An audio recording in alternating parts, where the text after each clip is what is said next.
and welcome back to the channel, or welcome to the channel. Today we're going to be covering this massive problem with our FDA Food Administration bullshit, where they are allowing to poison everybody and start contributing to all this massive diseases that we are having, whether it be cardiovascular or diabetes, obesity. Let's check into it. Here is Robert Kennedy. This is what most Americans innocently put into their bodies these days, and most alarmingly, into the bodies of their children. And it's no coincidence that Americans die earlier than Canadians or Germans or Italians or Japanese or Koreans or Australians or most any other comparable country.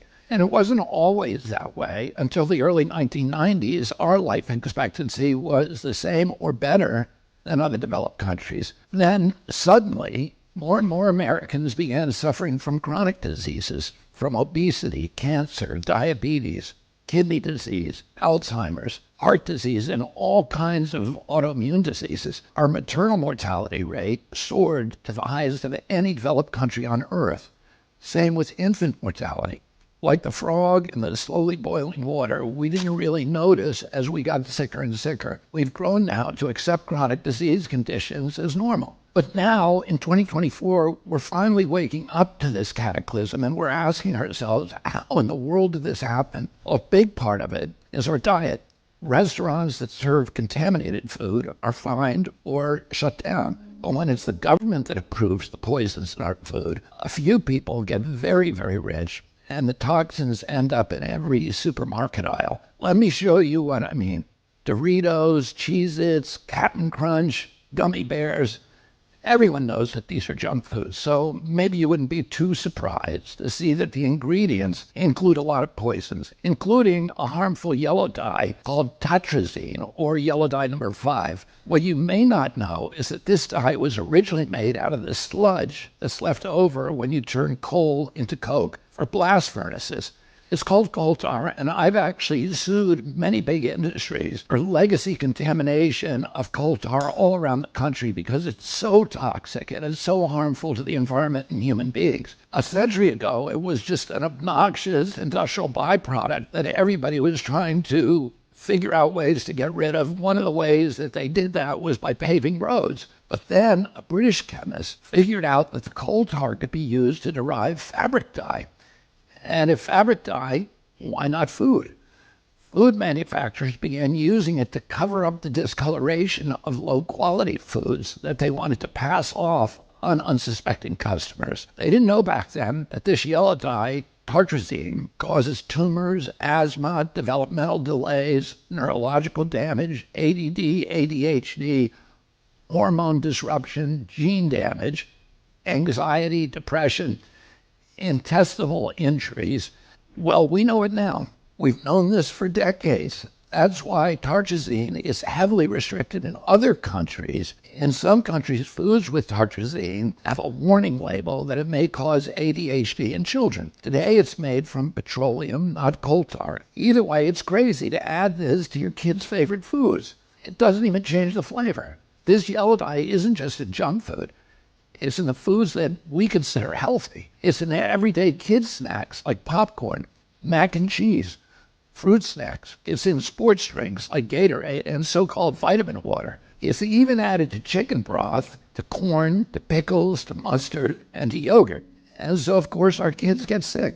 And we lovingly feed them chewable vitamins which have, surprise, tartrazine.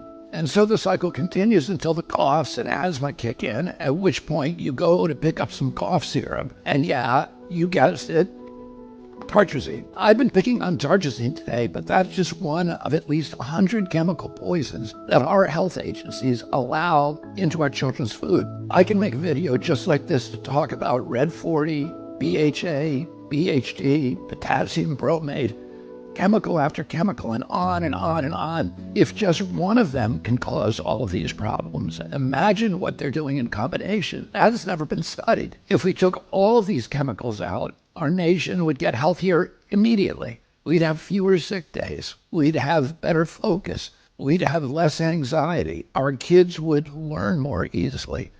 We'd lose weight.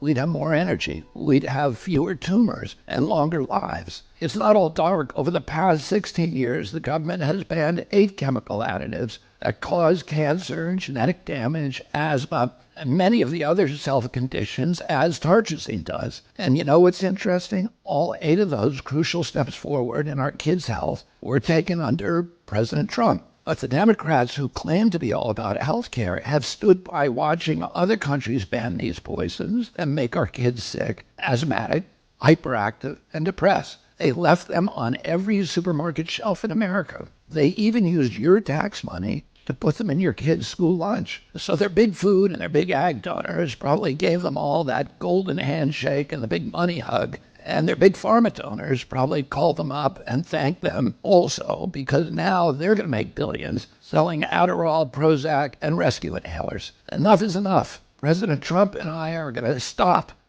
the mass poisoning of American children. Together, we're going to make America healthy again.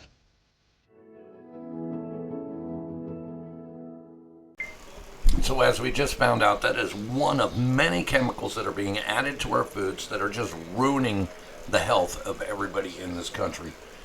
We must be mindful. We must be strong. We must remember that just because it's on the shelves doesn't mean it's in our best interest. And go back to our ancestral diet.